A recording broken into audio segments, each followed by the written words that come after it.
Arthur Schopenhauer. El arte de hacerse respetar, o bien, Tratado sobre el honor.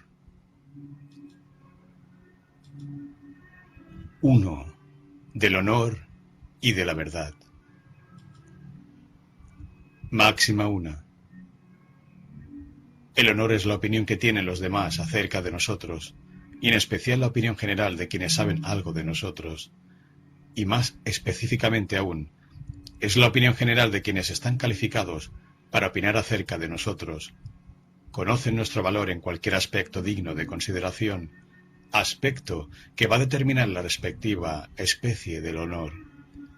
De ahí que se lo pueda denominar el representante de nuestro valor ante los pensamientos ajenos. Máxima 2. Tal opinión, por ser un mero pensamiento en cabezas ajenas, no puede tener valor por sí misma, pues si las ideas de los demás fueran privadas de toda posibilidad de tener un efecto externo, cabría considerarlas como prácticamente inexistentes. Y en principio a mí me debería dar igual si Cayo piensa esto o aquello de mí, o si piensa otro tanto de Sempronio. ¿Qué puede resultarme más indiferente que sus pensamientos tomados por sí mismos? Es decir, sin que tengan resonancia exterior y, en consecuencia, sin que me afecten. Por lo tanto, la opinión de los demás posee valor solo en cuanto determina o puede determinar cómo estos actúan respecto a mi persona. Un valor, pues, meramente relativo. Ahora bien, de eso se trata mientras tengamos que convivir y habitar con seres humanos. Pues, como en nuestro estado civilizado debemos a los demás y a la sociedad prácticamente todo cuanto de algún modo podemos llamar nuestro, y como los necesitamos en todas nuestras empresas, y ellos deben tenernos confianza antes de involucrarse con nosotros, su opinión acerca de nosotros tiene un valor que no por indirecto deja de ser de suma importancia. Bonne renommée vaut mieux que ceinture dorée. El buen hombre vale más que tener la bolsa llena de oro. Máxima 3. En una primera instancia, en nuestra naturaleza aparente y no la verdadera, la que determina la opinión general que los demás tienen acerca de nosotros, es decir, la que determina al honor, y sólo cuando ésta concuerda con nuestra naturaleza verdadera, nos hallamos frente al verdadero honor. De ahí que el honor y el valor al cual éste representa sean de dos clases. Alguien puede perder su honor sin haber perdido su valor, y viceversa. Asimismo se pueden cometer crímenes para salvar el honor, lo que equivale a sacrificar el valor propio en aras de la opinión ajena sobre el mismo, y al revés. Piénsese en los casos de José e Hipólito. Y esto es inevitable, ya que a todos les gusta opinar sobre todo, pero nadie quiere tomarse la molestia de examinar un asunto en detalle.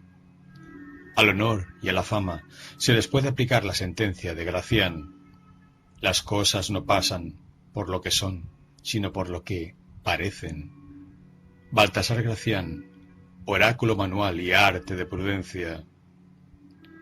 Pero este refrán no tiene tanta validez para el honor como para la fama, que surge de méritos extraordinarios consistentes en acciones u obras. Las hazañas guerreras cuentan con escasos testigos presenciales, cuyo relato, pocas veces imparcial, se convierte luego en decisivo, mientras que las acciones cotidianas se acoplan muy bien a la capacidad de discernir del común de las gentes, siempre que sus juicios estén basados en datos verídicos. En cambio, pocos son los capacitados para apreciar las obras, por tratarse de algo teórico, y tantos menos cuanto más categoría tengan éstas.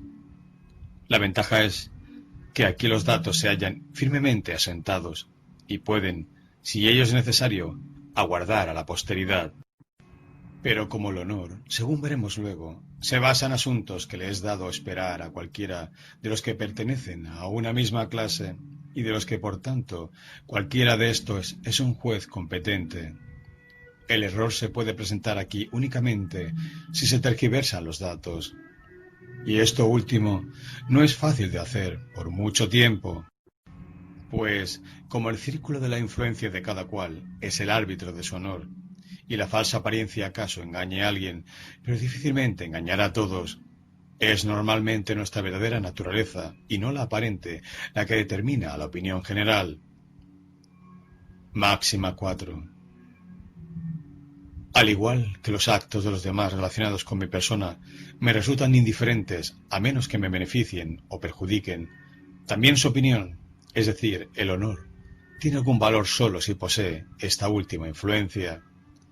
Y siendo la vida la condición de todo bienestar y la muerte el extremo y el límite de todo mal, no puede ser cierta la sentencia altisonante de que el honor vale más que la vida. En efecto, el honor es sólo un medio para alcanzar lo que hace grata o aceptable la existencia. Vivir, y vivir de manera aceptable, es, bajo este punto de vista empírico, el fin. Y el medio nunca puede ser más valioso que el fin. A esto hay que añadir que la vida, una vez perdida, no se puede recuperar, al contrario de la honra, a la que se puede acceder de nuevo, por ejemplo, mediante la revelación de un engaño, la obtención de honores de otro género, y en todo caso, mediante un cambio en la atmósfera general, etc. Con ello no pretendo negar que algunas personas pueden arriesgar su vida por el honor, lo que para nada contraviene lo anterior, y ni siquiera que puedan llegar a sacrificarla por él. Pero esto último habrá que atribuirlo al hecho de que el hombre muchas veces pierde de vista el fin por estar ocupado de los medios. Máxima 5. El honor reviste un carácter negativo, y en ello se distingue de la fama, que lo tiene positivo. Consiste, en efecto, en la opinión que se posee, no acerca de las cualidades especiales que nos engalanan, sino acerca de cualidades que, según la regla general, son de esperar en nosotros y de las que no estamos privados. Lo único que expresa es que no constituimos una excepción, mientras que la fama indica que somos excepcionales. La fama debe ser primero conquistada, a saber, mostrando que se dispone de atributos que otros de la misma especie no poseen y que hacen que uno se destaque. Quien carece de fama no es porque la haya perdido, sino porque jamás la adquirió. El honor, en cambio, se da por sobreentendido, y el que no lo posee es porque lo ha perdido, a saber, debido a sus acciones. Alguien puede tenerlo sin ser capaz de mostrar qué ha hecho para merecerlo. Se presupone únicamente que en una situación dada él hará esto o se abstendrá de hacer aquello, y es suficiente con que hasta ahora no haya demostrado lo contrario. De ahí el carácter negativo del honor, que viene también corroborado por el hecho de basarse más en lo que dejamos de hacer que en lo que hacemos, y por el implicar más preceptos negativos que positivos. La fama, en cambio, constituye el polo positivo y se obtiene solo mediante acciones u obras específicas y concretas. Así pues, el honor se refiere únicamente a cualidades que debería poseer cualquier miembro de un mismo género y que por lo tanto se sobreentienden. Consiste, con respecto a alguien, en la opinión generalizada entre los miembros de su género, de que no se carece de dichas cualidades y que en consecuencia no se es, en lo que se refiere a ellas, una excepción a la regla. Máxima 6. La anterior negatividad no debe, sin embargo, confundirse con pasividad. No por negativo el carácter del honor deja de ser sumamente activo, es decir, procede del individuo sobre el que recae el honor, y de nada o nadie más. Nuestro honor procede desde dentro, no desde fuera, en cuyo caso sería pasivo. Hunde en nosotros sus raíces aunque florezca externamente, y se basa en lo que hacemos y omitimos, y no en lo que nos pueda suceder. Es una de las cosas que dependen de nosotros. Nada ni nadie, a excepción de la calumnia, nos lo puede arrebatar o conceder, por lo que resulta más apropiado decir que cada cual es el forjador de su honor, que decir que lo es de su felicidad. Y aunque es cierto que la opinión general está, como la individual, sujeta al error y al engaño, no lo está ni de lejos en el mismo grado de duración que esta última, ya que el público, o sea, el círculo de influencia de cada cual, es un Argos de 100 ojos que todo lo ven. Se lo puede engañar, pero nunca a la larga, y el honor se basa en asuntos en los que el público es juez competente, siempre que disponga de los datos suficientes. La calumnia termina por descubrirse y la hipocresía es finalmente desenmascarada. De ahí que para conservar el honor no haya medio más seguro que el de ser digno del mismo, es decir, que en obras y acciones uno se mantenga fiel a la verdadera rectitud. La mayoría de la gente suele, por ello, identificar al honor con esta, su fuente, sin distinguir entre el significado de uno y otra. Y eso explica también que, no obstante hallarse el honor completamente fuera de nosotros, a saber, en la cabeza de los demás, solamos considerarlo como parte integral de nuestra personalidad, lo que viene confirmado por todas las expresiones con las que usualmente nos referimos a él, como un hombre de honor o un hombre sin honor. Incluso llegamos a aplicar esta última expresión a quien, no habiendo perdido todavía su honor, demuestra con su conducta que no le importa un ápice conservarlo. Máxima 7. El honor, es decir, la opinión general de los demás, tiene como basamento último el presupuesto de que las personas nunca cambian, sino que permanecen para siempre las que son, y que por lo tanto se nos seguirá manifestando como alguna vez los conociéramos. De ahí que se use el inglés la palabra character como para referirse al nombre, a la reputación o al honor. Esta es la razón de que, en rigor, el honor no se pueda recuperar por nada en el mundo una vez que se lo ha perdido. Y esto lo distingue de todos los demás bienes y le imprime un carácter casi absoluto. Dice Shakespeare: Good name in man and woman, there, my lord, is the immediate jewel of for soul. Who steals my purse, still trusts, is something, nothing. Thou's mine, it's his, and has been slave to thousand. But the that filches from my good name, robs me of that which no enriches him, and makes me poor indeed. Solo cuando la pérdida del honor se debe al engaño y se origina por difamación u otra falsa apariencia, es posible su restablecimiento, a saber, mediante la correspondiente revelación del engaño. Aunque propiamente hablando, su pérdida habrá sido entonces también solo aparente, pues el honor no se habrá perdido, sino alejado de nosotros por un tiempo. También existe, de otra parte, una restitución solo aparente del honor realmente perdido, a saber, la que se produce mediante un cambio de atmósfera general o del nombre. Finalmente, se puede perder un género de honor y conservar otro más amplio, como cuando alguien ha perdido el honor en su cargo, pero ha mantenido intacto su honor privado o civil. En esta categoría caen algunos que han decidido renunciar por completo a un determinado género del honor, pero se han apegado estrictamente a otro, como aquellos, por ejemplo, que practican la usura en el comercio, pero nunca roban o son mandoleros, pero respetan la palabra dada. L'honneur, comme une île, escarpée et sans bord, on n'y peut plus renter de ce qu'on est dehors. Boileau, Satire.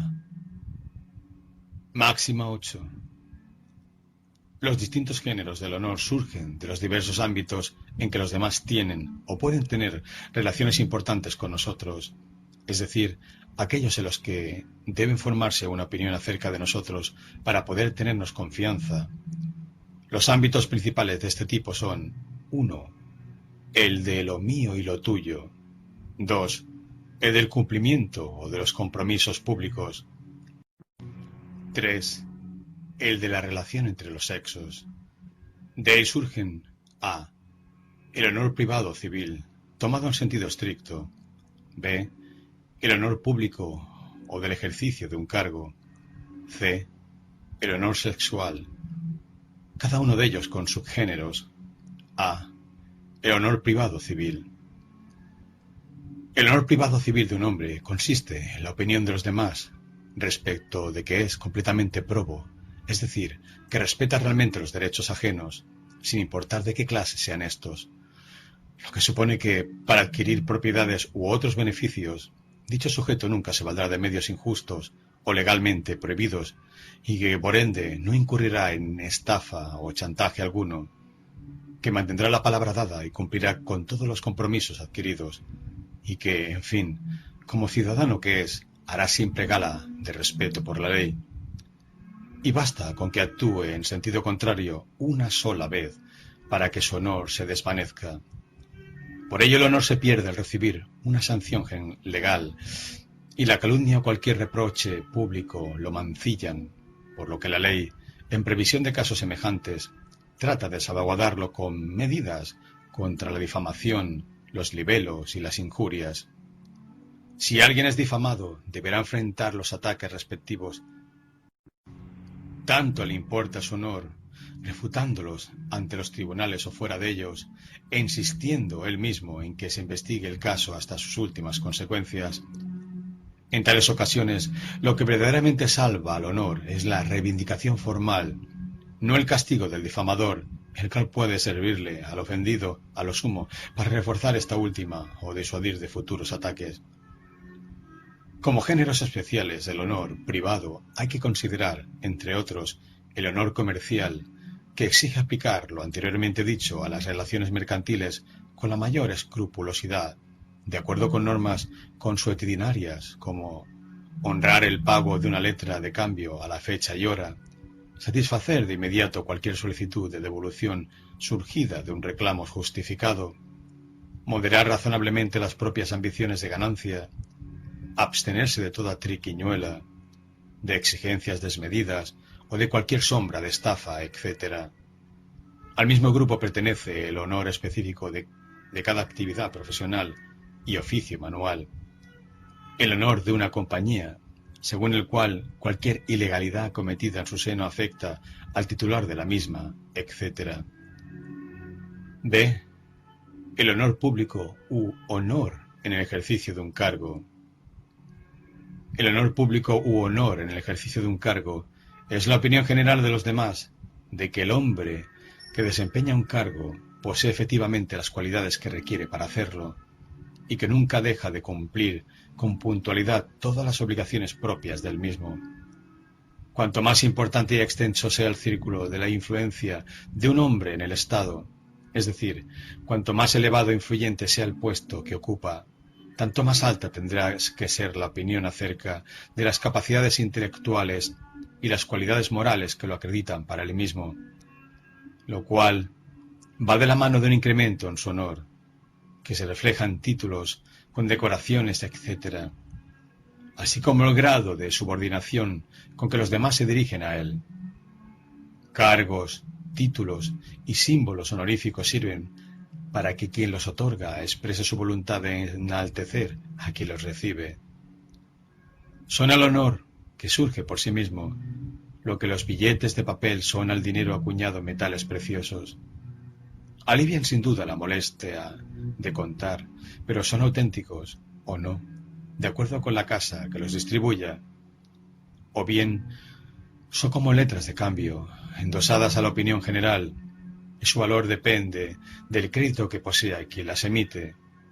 Lo contrario son la infamación pública, el ultraje de los blasones, la degradación, la proscripción, etc.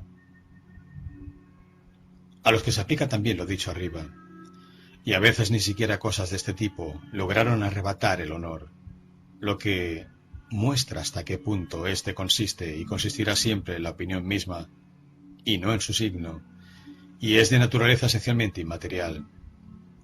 El susodicho honor exige también que el sujeto en cuestión proteja la dignidad del cargo en aras de sus colegas y futuros sucesores, cumpliendo, en el sentido anotado, fielmente sus deberes y no dejando de proceder legalmente contra los ataques dirigidos en contra del cargo y de su persona en tanto que los ejerce. Es decir, no permitiendo declaraciones de que no atiende puntualmente a las obligaciones inherentes a su cargo o no los administra para beneficio de la colectividad, y demostrando con la correspondiente sanción legal la injusticia de tales ataques. Como subclases del honor público, hay que considerar el honor del funcionario, el del médico, el del abogado, el del maestro, incluso el del licenciado, y en fin, el de cualquier persona cuya actitud para ejercer determinada actividad de naturaleza intelectual haya sido acreditada mediante una declaración oficial y que en esta medida se haya comprometido a desempeñarla. Concepto que engloba el honor de todos los servidores públicos en cuanto tales. Aquí encaja, por ende, el honor militar auténtico, que consiste en que quien se haya comprometido a salvaguardar el suelo común posea realmente las cualidades exigidas para ello, entre las que descuellan la resistencia, la valentía y la fuerza, y esté en verdad resuelto a defender la patria hasta con la vida, y en general, a no abandonar jamás, por nada en el mundo, la bandera a la que prestó juramento. C. El honor sexual. El honor sexual se divide en el honor de la mujer y el honor del hombre. El principal y más significativo de ambos es el de la mujer, ya que en la vida de ésta la relación sexual es la más importante. Consiste en la opinión general de los demás respecto a la mujer soltera de que no se ha entregado a ningún hombre, y respecto de la casada de que sólo se ha entregado a aquel a quien fuera cedida por esposa. En cuanto al sexo masculino, consiste en la opinión de que si un hombre se entera de la infidelidad de su mujer, se separará inmediatamente de ella y, en general, la castigará lo más severamente posible. Este tipo de honor detenta muchas diferencias con los dos restantes y solo se puede explicar y comprender a partir del comportamiento característico de cada género. El género femenino lo exige y lo espera todo del masculino, a saber, que todo lo que anhela y necesita. El masculino le pide al femenino, en principio y de manera inmediata, solo una cosa. De ahí que haya sido necesario crear la institución de que el género masculino pueda obtener la sola cosa que pide a cambio de asumir el cuidado del todo. Institución en la que se cifra el bienestar de la totalidad del género femenino. Pero para lograr ese fin, el género femenino debe mantenerse unido y cultivar el esprit de corps. Debe enfrentarse en bloque al conjunto del género masculino, que gracias a su supremacía intelectual y física es por naturaleza el propietario de todos los bienes terrenales, como si de un enemigo común al que hubiera de derrotar y conquistar se tratase, de manera que, conquistándolo, puede acceder a la posesión de los bienes terrenales. Ese es el fin de la máxima de honor de todo el género femenino, que consiste en que al masculino le sea denegado de plano cualquier comercio carnal fuera del matrimonio, siéndole en cambio autorizado al matrimonial, sin importar si las nupcias se contrajeron civilmente, como en Francia, o de manera eclesiástica, para que todos se vean así forzados al matrimonio, que por lo tanto viene a ser como una especie de capitulación. Solo la observancia generalizada de este proceder puede asegurarle al género femenino en bloque la satisfacción de sus necesidades a través del matrimonio. De ahí que sea el propio género femenino el que vele porque se conserve dicho esprit de corps entre sus miembros, y que cualquier muchacha soltera que, por tener relaciones sexuales, traicione el conjunto de su género, cuyo bienestar se desmoronaría si se generalizase tal práctica, sea inmediatamente execrada del mismo y cubierta de vergüenza. Es decir, ésta habrá perdido su honor, ninguna mujer podrá acercársele, la opinión pública le retirará toda su estima y se la evitará como a la peste. Con la misma suerte corre la mujer adúltera por no haber sido fiel al marido en la capitulación acordada con él y haber alejado de ese modo a los hombres de una capitulación que, no obstante constituir la salvación de todo el género femenino, se vería reducida a objeto de moda y escarnio si tal comportamiento se generalizase.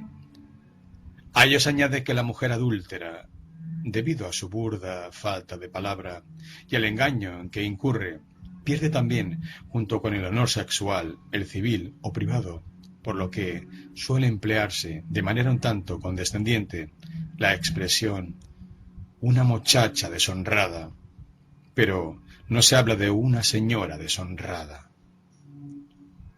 Al reconocer, de acuerdo con este claro razonamiento, que el esprit de corps es el principio fundamental del honor femenino, principio ciertamente necesario y beneficioso, pero también fruto del cálculo y del interés, se le podrá atribuir al mismo una enorme importancia para el destino de la mujer, y por lo tanto un gran valor relativo, pero jamás le cabe uno absoluto que trascienda la vida misma y que consiguientemente pudiera ser comprado al precio de ésta. No se justifican, pues, las acciones desmesuradas de un Virginio o de una Lucrecia. Aquí, como sucede tan a menudo, se olvida totalmente el fin por estar pensando los medios. En casos semejantes, el honor femenino es revestido de un valor absoluto, a pesar de que, más que ningún otro, lo posee relativo e incluso convencional. Melita, Astarte de Babilonia, Heródoto. Pues en aquellos países y épocas en que el concubinato era permitido por la ley, la concubina conservaba su honor, y ciertas condiciones sociales pueden hacer francamente inviables las formalidades del matrimonio. También las numerosas víctimas sangrientas que el honor femenino ha cobrado bajo la forma de infanticidio dan fe del origen no puramente natural del honor sexual femenino. Es cierto que una muchacha que, contraviniendo la ley, se pone precio a sí misma, está traicionando la fidelidad que le adeuda al conjunto de su género, pero esta fidelidad se sigue presuponiendo en silencio y no se pone en cuestión, y, como por regla general la mayor parte del daño recae sobre la propia muchacha, esta termina pecando más por insensata que por mala. El honor masculino es la contrapartida, en el sexo opuesto, del esprit de corps anteriormente descrito. Demanda del honor masculino es la contrapartida. Demanda de quien haya contraído una capitulación tan favorable a la otra parte, como lo es la del matrimonio, que al menos no deje de velar por su cumplimiento, no sea que la generalización de la respectiva tolerancia socave la solidez incluso de este pactum, y que los hombres, a pesar de entregarlo todo, ni siquiera estén seguros de lo único que reciben a cambio, a saber, de la posesión exclusiva de la mujer. De ahí que el honor del hombre exija que éste castigue severamente el adulterio de su mujer y que se desquite ya sea separándose de ella, ya sea de cualquier otra manera. Pero si lo tolera conscientemente, será cubierto de oprobio por la propia cofradía masculina, lo que sin embargo no reviste consecuencias tan graves como en el género femenino, ya que la relación con el sexo opuesto es secundaria en el hombre, y sólo una entre muchas de diversa especie. La vindicación de este tipo de honra masculina es el tema del drama de Calderón, el médico de su honra. Es de notar que en realidad sólo se requiere que sea castigada la mujer, no el adulterio, y esto atestigua su procedencia del susodicho esprit de corps, y confirma la máxima sexta arriba citada, según la cual nuestro honor es el consolidado y mantenido por nuestras acciones u omisiones, no por la injusticia que nos puede infligir otra persona. La necesidad de que sea castigada la mujer, cuya falta, si quedase impune, deshonraría al marido, no es señal de lo contrario, porque se sigue mencionando d. el honor nacional. Para completar el cuadro pudiera mencionarse, además, el honor nacional. Se trata del honor de todo un pueblo considerado como miembro de la gran comunidad de las naciones, es decir, considerado como individuo con respecto a ésta. Sus principios son, por un lado, los mismos que los del honor civil o privado, y por otro, los del honor caballeresco. Su existencia con respecto a los estados se justifica por el hecho de que éstos no cuentan con ninguna otra protección. El honor de la humanidad. Bajo honor de la humanidad se entiende la opinión que se formaría sobre la misma un observador imaginario situado fuera de ella, que la juzgase basándose en las acciones de los individuos que la componen. Tiene la única desventaja de que, mientras que las manchas de todo tipo de honor individual se borran con la muerte, las de la humanidad permanecen para siempre. Como tales, hay que considerar la ejecución de Sócrates, la crucifixión de Cristo, el asesinato de Enrique IV, la Inquisición y la trata de esclavos.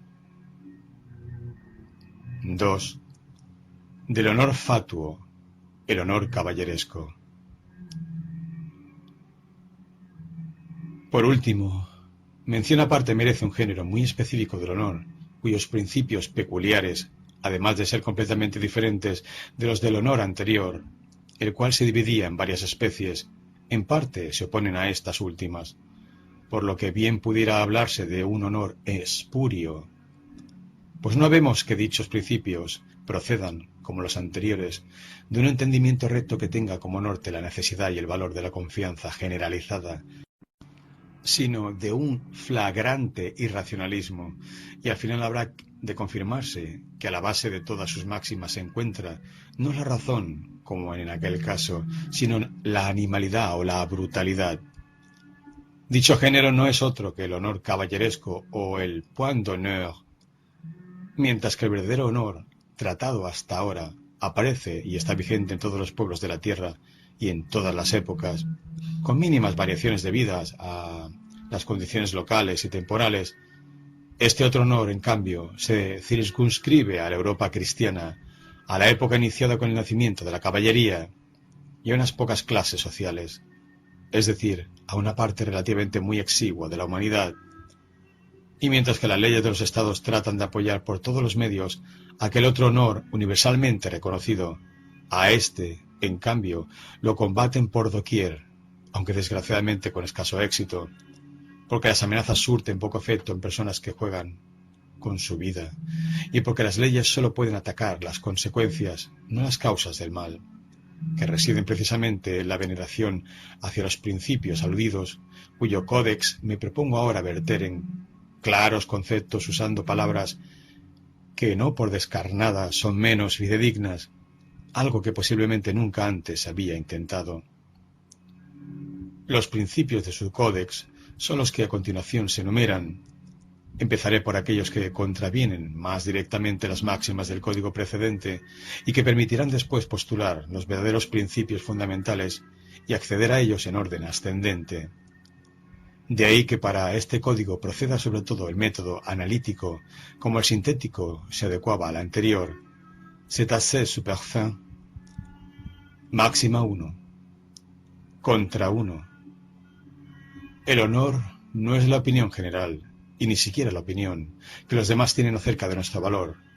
Su naturaleza y existencia radican únicamente en las expresiones de tal opinión. En cada una de ellas, sin tomar en cuenta si la opinión expresada está o no presente, y mucho menos si tiene algún fundamento, podrán los demás abrigar, a causa de la conducción de nuestras vidas, una opinión de nosotros todo lo desfavorable que deseen y despreciarnos a su antojo, mientras ninguno se atreva a manifestarlo de viva voz.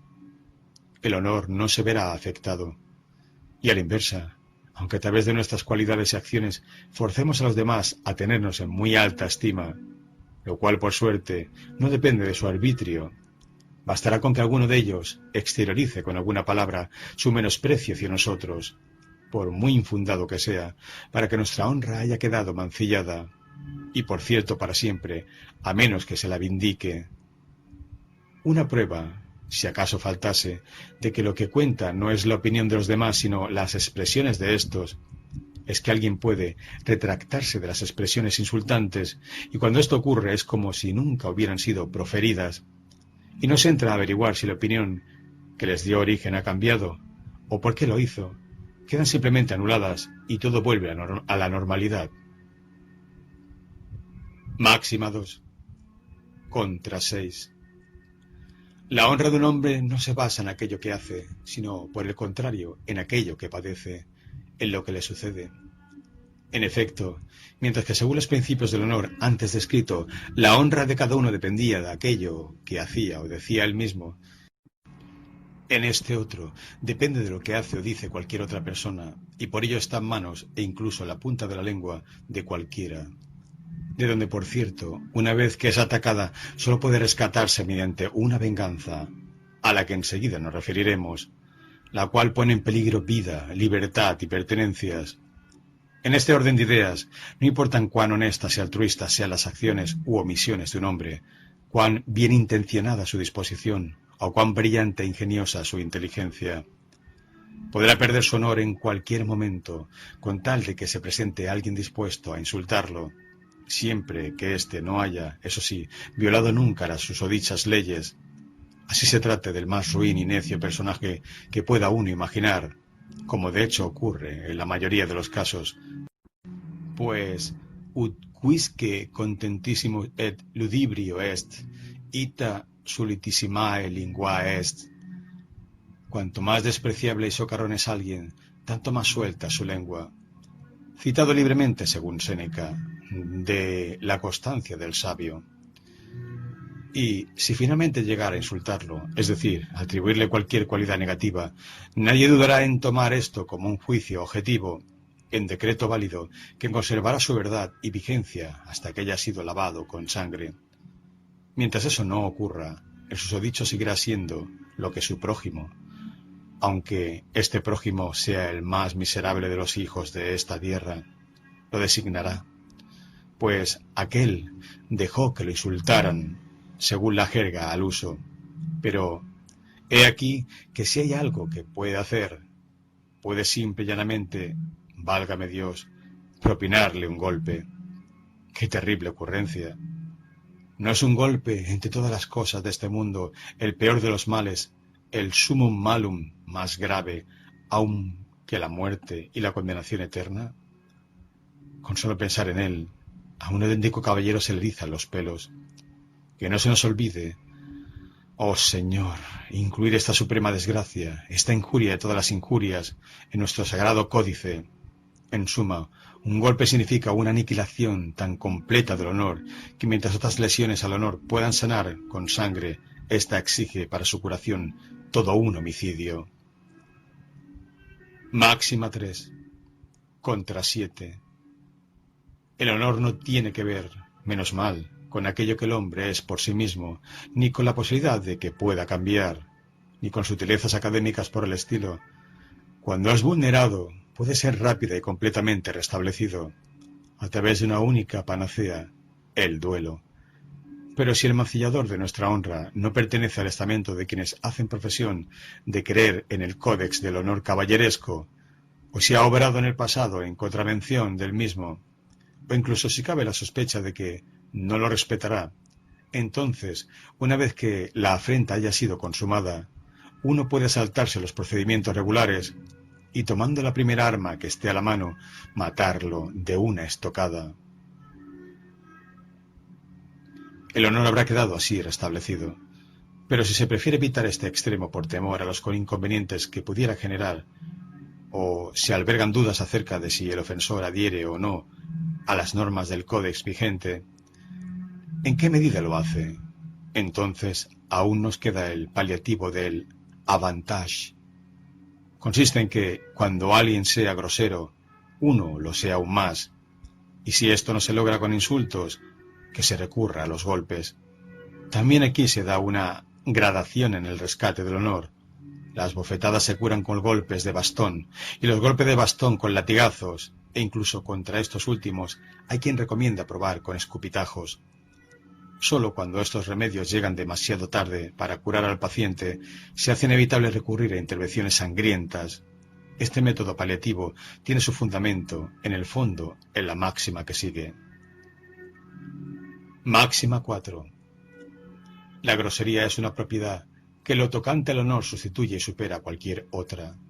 Si, por ejemplo, alguien demuestra en una discusión o en una simple conversación disponer de un conocimiento más riguroso de un asunto, de un amor mayor hacia la verdad, de un juicio más ponderado que nosotros, o en general, de cualquier ventaja espiritual que nos haga sombra, entonces podemos neutralizar inmediatamente esta y toda otra superioridad, así como la carencia en nosotros que ella ha puesto de manifiesto, y aparecer nosotros en cambio como superiores, simplemente siendo groseros. Una grosería contrarresta y vence a cualquier otro argumento, y si el oponente no replica con una mayor, arrastrándonos así a la noble lid del avantage, podemos ufanarnos de la victoria. El honor está de nuestra parte, que la verdad el conocimiento, el espíritu y el ingenio vayan recogiendo sus cosas, pues han sido barridos del campo por la divina grosería. Así pues, las personas de honor, cada vez que alguien asome una opinión discrepante que amenace con demostrar ser más correcta que las suyas, no tienen sino que montarse en el susodicho caballito de batalla y adoptar la actitud correspondiente. Esta máxima se basa, a su vez, en la que a continuación se expone, que constituye la verdadera máxima fundamental y el alma misma de la totalidad del Códex. Máxima 5.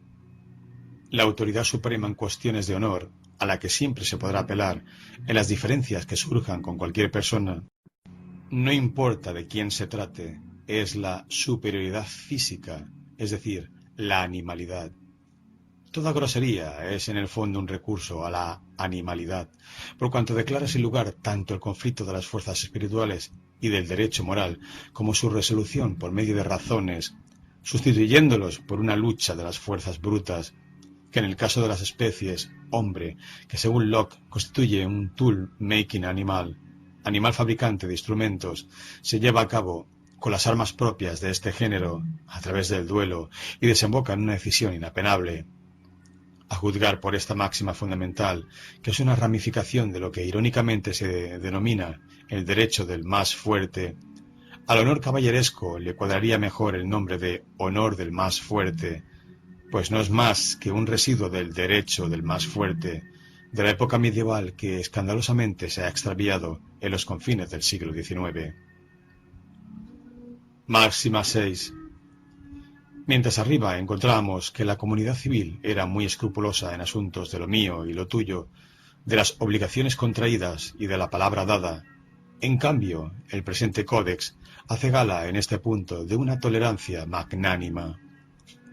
En efecto, solo hay una palabra a la que nunca se puede faltar, la palabra de honor, es decir, aquella mentada en la expresión «por mi honor». No queda la impresión de que fuera lícito faltar a cualquier otra.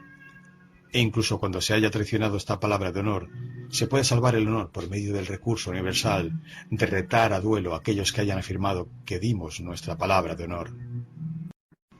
Además, solo existe una deuda que debe ser pagada, la del juego.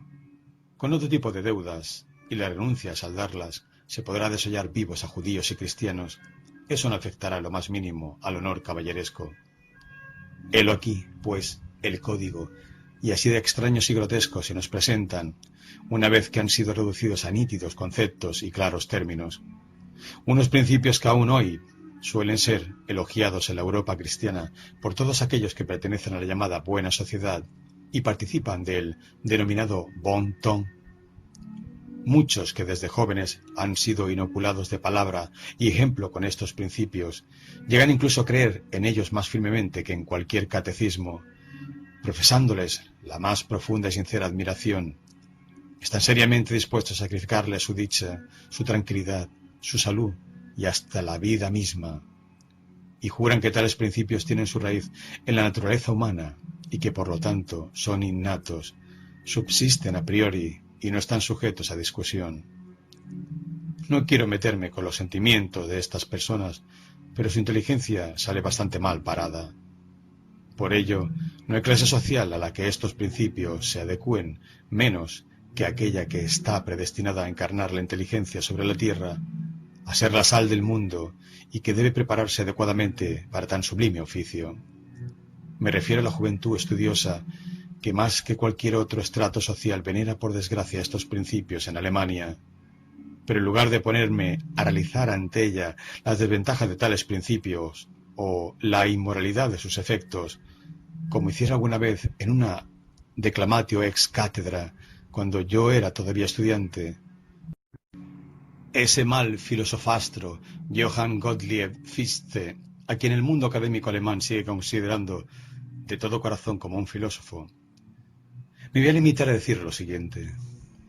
Vosotros, cuya juventud recibió como nodriza la lengua y la sabiduría de la Hélade y el Lacio, y sobre cuyo tierno espíritu irradiaron desde muy pronto, gracias a inestimables esfuerzos, los destellos de luz de los hombres sabios y nobles de la hermosa antigüedad, precisamente vosotros, ¿vais a convertir a este código de la sinrazón y la brutalidad en canon de vuestra conducta? Contemplad cómo el mismo, reducido a claros conceptos, yace ante vosotros en su miserable cortedad, y dejad que sirva como piedra de toque, no de vuestros corazones, sino de vuestra inteligencia.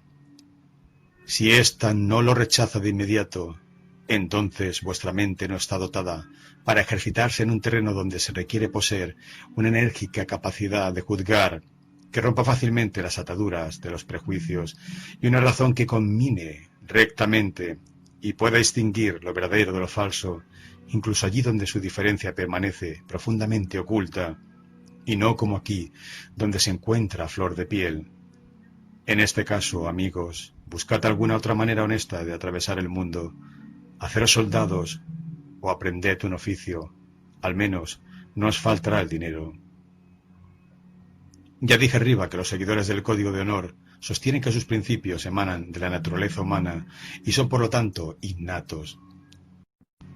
Una pretensión que, no obstante, el respeto y la veneración sagrados con que algunos ancianos partidarios de tal código se refieren a sus leyes, no puede menos de suscitar una sonrisa en cualquiera que esté mínimamente familiarizado con los griegos y los romanos, con los antiguos pueblos de las culturas avanzadas de Asia o con las naciones orientales de nuestros días, o incluso en cualquiera que conozca algo más de la humanidad que lo sucedido durante estos últimos siglos, que aún luchan por desprenderse de las tinieblas de la Edad Media, en esta, nuestra 10ª porción cristiana del mundo habitado.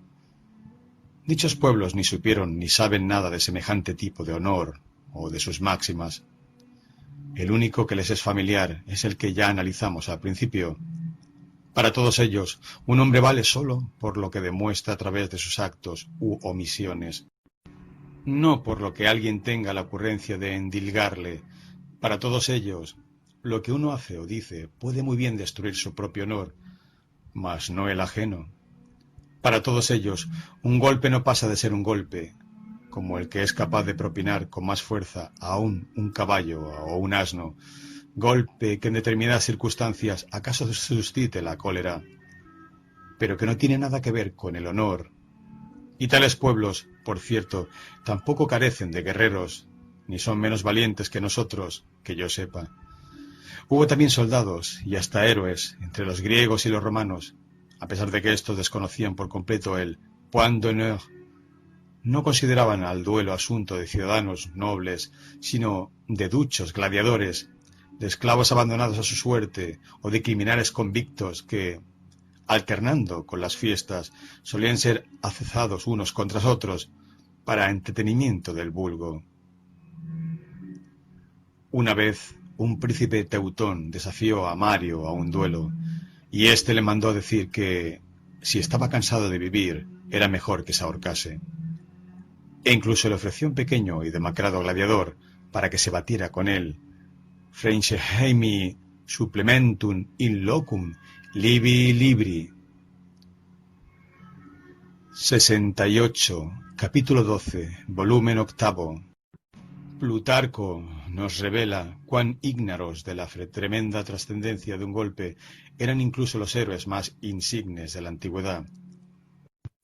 Estando Temístocles durante un consejo de guerra en desacuerdo con Euríbiades acerca de las medidas que debían ser tomadas, la disputa se había acalorado de tal modo por las palabras hirientes que se profirieron que Euríbiades levantó el bastón para golpear a Temístocles, a lo que éste, en lugar de asir el puñal, reaccionó diciendo: «Golpéame, pero escúchame». En vano espera el lector honorable oír de boca de Plutarco que tras lo sucedido ya ningún oficial quiso seguir sirviendo bajo las órdenes de un Temístocles que así se comportaba. A nadie se le pasó por la mente semejante cosa. Y no se hable de lo que hacían los filósofos en aquellos tiempos indignos. Cuando alguien que no soportaba las moralejas de Sócrates le dio una patada, éste, lejos de inmutarse, se dirigió a un sorprendido testigo, en los términos siguientes: «Si un asno me hubiera golpeado, ¿lo demandaría yo?». Diógenes Laercio, Vida de los Filósofos, 2. Y cuando en otra ocasión alguien le preguntó a Sócrates: ¿No te insulta y te afrenta fulano? Su respuesta fue: no, pues lo que él dice no se aplica a mí. Diógenes Laercio, La vida de los filósofos 2. Crates había irritado al músico Nicódromo por medio de discursos satíricos, por lo que éste le dio una bofetada que hizo que le sangrara y se le inflamara el rostro. A continuación, Crates ató a su frente, sobre el cachete lesionado, una tablilla en la que escribió: Nicodromos fecit. Diógenes Laercio, Vida de los filósofos 6. Al estilo de como hoy se anuncia junto a las obras de arte el nombre de su autor, y así anduvo por todas partes para que cualquiera pudiera apreciar la ignominia de aquel músico que había ejercido semejante brutalidad contra un hombre que, según la expresión de Apuleyo, Florida 4, era venerado como un semidios, como un lar familiaris. Una actitud parecida adoptó Diógenes cuando, invitado por jóvenes a un banquete, se presentó con la cabeza mal rapada, y éstos le propinaron una paliza. Incluso conservamos una carta suya a Melesipo, en la que se lee: he oído que te has entristecido porque los ebrios vástagos de los atenienses me han golpeado, y que te angustias porque habría sido ultrajada la sabiduría. Pero has de saber que aunque el cuerpo de Diógenes haya sido golpeado por borrachos, su virtud no ha sido vulnerada, pues no se pueden recibir honores u ofensas de los malos.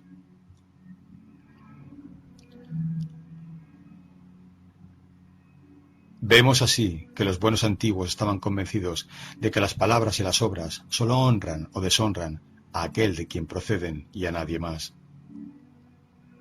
En eso coinciden con un ingenioso autor italiano de nuestros días, Vincenzo Monti, para quien las injurias son como las procesiones religiosas que regresan siempre a su punto de partida.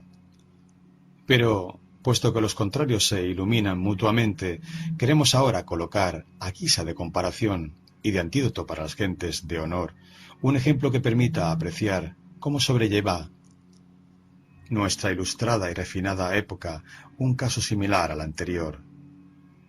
Una auténtica pieza de colección en el género, modelo para todas las gentes honorables, es la que nos transmite el insigne Diderot en su genial obra maestra Jacques le Fataliste et son maître. Dos hombres de honor, uno de ellos llamado Desglances, le hacen la corte a una misma mujer. Sentados a la mesa, uno junto al otro, frente a ella, Desglances se esfuerza por atraer la atención de la dama a través de la más animada conversación, pero ésta, distraída, no parece escucharle, sino que suspirando dirige todo el tiempo sus miradas hacia su rival. He ahí que los celos provocan una contracción espasmódica en la mano de Desglances, que sostiene en ese momento un huevo fresco, el cual estalla, salpicando con su contenido el rostro de su competidor. Este hace un movimiento con la mano, que sin embargo es atajada por Desglances, quien murmura al oído del otro: «Señor, me doy por enterado». A continuación, un profundo silencio se cierne sobre el grupo. Un día después, Desglances apareció con un gran parche negro y redondo en su mejilla derecha. Tuvo lugar el duelo. El contrincante de Desglances recibió una herida grave, mas no mortal. Desglances redujo entonces el tamaño del parche. Tras la recuperación del oponente, sucedió un segundo duelo. Una vez más Desglances hizo sangrar a su oponente, por lo que empequeñeció su parche una vez más, y así hasta 5 o 6 veces. Tras cada duelo, Desglances disminuía las dimensiones de su parche, hasta que finalmente su contrincante expiró. Oh, noble espíritu de los viejos tiempos de la caballería.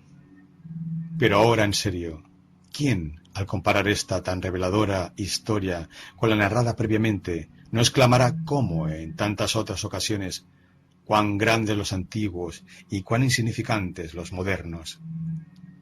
Espero que haya quedado suficientemente claro que el principio del honor caballeresco no puede ser un principio originario, surgido de la propia naturaleza humana. Habría que preguntarse, pues, de dónde proviene. Es obvio que es hijo del tiempo en que los puños eran más diestros que la capacidad de juzgar, y en que el papado consiguió someter y ofuscar completamente a la razón. Hijo, pues, de la oscura Edad Media de la caballería. Es bien sabido que en aquella época los casos jurídicos complicados eran resueltos a través de ordalías, de juicios de Dios. En las mujeres se utilizaba la prueba con el agua, el hierro candente, etc. En los hombres se recurría al duelo, y no solo entre caballeros, sino asimismo entre simples burgueses, de lo que hay un fino ejemplo en Shakespeare. King Henry VI, Enrique VI, parte 2, acto 2, escena 3. Y casi todos los juicios se podían dirimir apelando al duelo, con lo que, en vez de la razón, se erigía por árbitro a la fuerza física, a la destreza, es decir, a la animalidad, y sobre lo justo y lo injusto no decidía lo que cada uno hubiera hecho, sino, muy en consonancia con el principio del point d'honneur, lo que terminara padeciendo. Epílogo. Mi tema, que era el honor considerado objetiva y conceptualmente, ha sido pues tratado. En cuanto a los distintos puntos de vista subjetivos acerca de uno u otro género del honor, ellos no me conciernen. Sin embargo, dado que creo poder neutralizar en pocas palabras una equivocación muy frecuente relacionada con la última parte de mi exposición, añadiré lo siguiente. Muchas personas, aunque se dan cuenta de lo absurdo que es el principio del honor caballeresco, e incluso están dispuestas a reconocerlo en privado, consideran que se trata de un mal necesario y alegan que sin él la sociedad no podría mantener las buenas costumbres. No quiero valerme de argumento histórico de que también en Atenas, Corinto o Roma existió la buena sociedad, aunque hay que reconocer que en ella no dominaban las mujeres, como sucede entre nosotros, lo que quizás explique la preeminencia que nuestra buena sociedad se le suele atribuir a la valentía por encima de las demás cualidades. Pero iré directo al grano. He aquí nuestra hipótesis.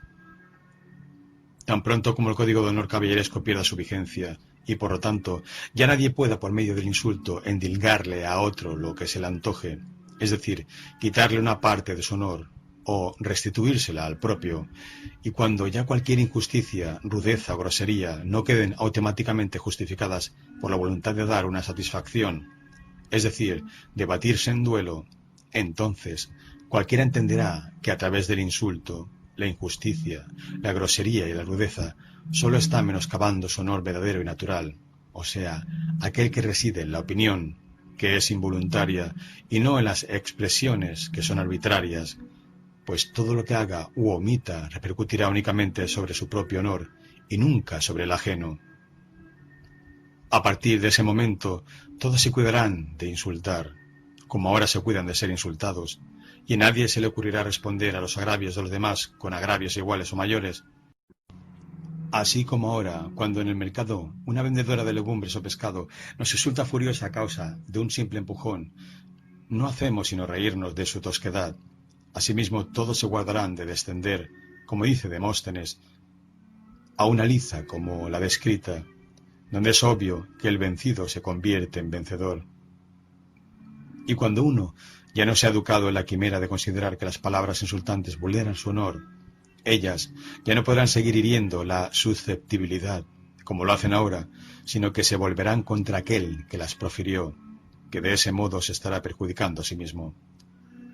Colocado así el honor de cada cual en sus propias manos, tal como lo aconsejan la naturaleza y la razón, cada uno lo defenderá en su aspecto activo, como ahora lo hace en el pasivo.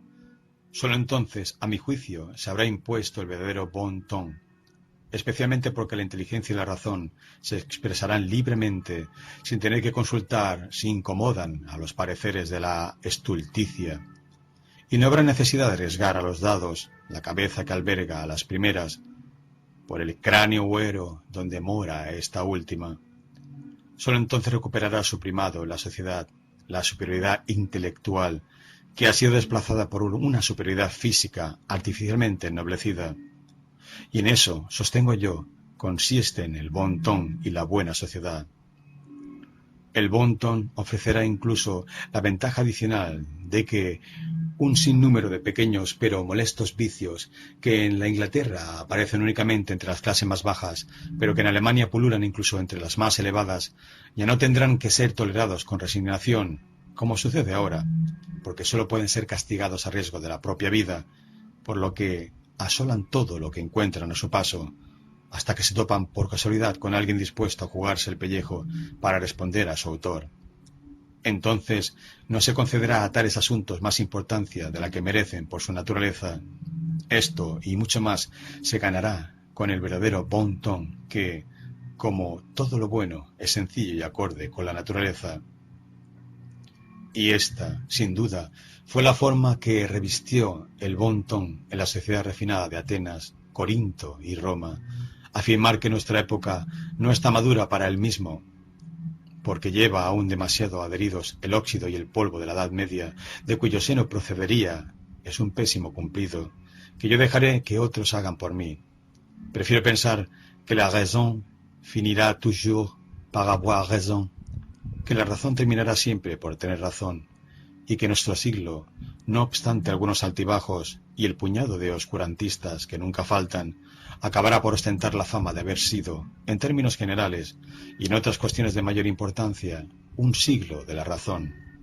Yo, al menos, consideraría esto como premio suficiente por haberme atrevido a enfrentar de una vez por todas a tal espantajo, tal minotauro multiplicado, que cobra anualmente como tributo, y no de un solo país, sino de todos ellos, la ofrenda sangrienta de una gran cantidad de jóvenes de nobles familias.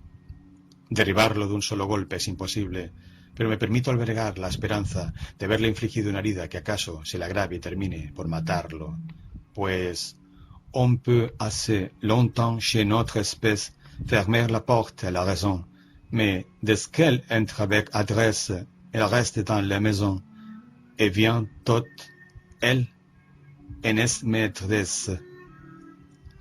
Voltaire. Solo esta esperanza ha podido motivarme a romper un silencio de 11 años y a dar a la luz de un género tan subordinado como el presente, o incluso a poner en funcionamiento, en una época de rápido declive intelectual como la nuestra, la ya no tan honorable máquina de la imprenta, aunque solo sea por algunos pliegos. Pero, ¿quién podría contener pensamientos semejantes al presenciar varias veces al año cómo personas de otro modo razonables y habilidosas cometen la tontería muy seria de prestarse a servir recíprocamente de diana para su respectivo oponente, y todo ello solo porque han sido convenidas de que su honor se los exigía? ¿De qué cosas no se puede convencer al hombre si uno se toma el tiempo suficiente para ello? Y los buenos reyes y repúblicas de los dos hemisferios del globo terráqueo, con sus decretos sobre el duelo, bien intencionados pero poco efectivos, merecen sin duda que un filósofo que por lo general tiene pocas oportunidades de hacerse útil, los tome siquiera una vez bajo su cuidado y ataque al mal de raíz junto con la opinión que lo sustenta, una opinión sobre la que aquellos no tienen poder alguno. Y, para que no quede lo posible reparo alguno sin contestar, queremos analizar otro alegato en favor de la necesidad del principio del honor y de sus consecuencias. Se trata del siguiente argumento. Es connatural al hombre, como a los animales irracionales, responder a cualquier encuentro agresivo de manera agresiva, así como un perro gruñe cuando se le molesta, acaricia cuando es acariciado, etc. En ninguna parte del mundo la gente recibe con indiferencia los insultos o los golpes. Respondemos que no es esto lo que estamos pidiendo. Los insultos generan insultos aún mayores y los golpes, golpes aún más fuertes. Hasta ahí llega la naturaleza, pero a una bofetada se responde con una puñalada. Es una superstición caballeresca y en general toda retribución semejante es asunto de la ira, no del honor y del deber, como se la ha querido etiquetar. El pueblo llano, fiel en esto a la naturaleza, se comporta de modo previamente descrito, por lo que, al menos en Alemania, el homicidio es mucho más raro entre el pueblo que entre los estamentos superiores, lo cual da mucho que pensar acerca del supuesto nivel cultural de estos últimos. En efecto, si no la ofuscara un falso principio del honor, una cultura del espíritu debería alejar al hombre, incluso cuando se lo hubiera provocado, no sólo de los insultos, sino también de los golpes, haciéndole ver que con ellos se estaría equiparando a la gente más ruin y tosca y descendiendo a la arena de la naturaleza puramente animal. A este nivel, en efecto, los asuntos de lo justo y lo injusto, lo verdadero y lo falso, Es decir, los asuntos capaces de involucrar a alguien en una disputa no tienen la menor oportunidad de ser adecuadamente discriminados. Y es tan descabellado como rudo convertir una disputa entre los derechos o una controversia de opiniones en un altercado entre las fuerzas físicas. Se trata del caso más absurdo de una... Así pues, nuestro sujeto se acostumbraría muy pronto a reprimir el instinto animal que un hombre inculto pudiera invocar para inducirlo a oponerse o niveau con él a su mismo nivel. Aquí me parece aplicable un símil que el neoplatónico Proclo, quien no se caracteriza precisamente por decir cosas que valgan la pena, trae colación en alguna parte. Así como en toda ciudad nos topamos no solo con hombres nobles y distinguidos, sino también con es decir, con la chusma de toda ralea, así también en cada individuo, aunque se trate del más noble y elevado, se puede encontrar en potencia lo más bajo y ruin de la naturaleza humana e incluso de lo animal. Lo importante es que éste no detente el mando, sino que sea obligado a obedecer y guardar silencio, para que gobierne la parte noble y distinguida. Quien logre implantar semejante aristocracia en su interior, y en esto consiste precisamente el ser un hombre culto, se dará cuenta muy pronto de que ni siquiera se le pasa por la mente replicar a las expresiones groseras de los extraños y rebajarse a su mismo nivel. No conocerá ya otra contienda que la de los argumentos. Y en cuanto a la violencia física, ya provenga de la naturaleza inanimada, de bestias o de hombres motivados por un instinto animal, la enfrentará, si no queda otro remedio, con las previsiones y la fuerza requeridas por su neutralización y rechazo. Pero eso ya no será un asunto de su honor, sino de su conveniencia. En suma, mi posición con respecto a las ofensas o a los insultos, sean estos de palabra o de obra, es que ciertamente pueden llegar a irritar o disgustar a un hombre razonable, pero que en manera alguna afectan su honor, pues éste consiste únicamente en la opinión que se tiene de él, opinión que no puede ser cambiada por cosas que provienen de fuera, como las mencionadas, al menos que estemos hablando de mentes imbéciles, cuya opinión de todas formas cuenta poco. Que, en consecuencia, no hay nada de malo en que dicha persona exteriorice moderadamente su irritación o disgusto, lo cual debería ser excusado, entonces, como una muestra de debilidad humana, y no exigido como un deber para con su honor, y que, en fin, si aquel lograse pensar de manera lo suficientemente magnánima como para hacer caso omiso de lo sucedido, su honor, en lugar de disminuir, se vería acrecentado.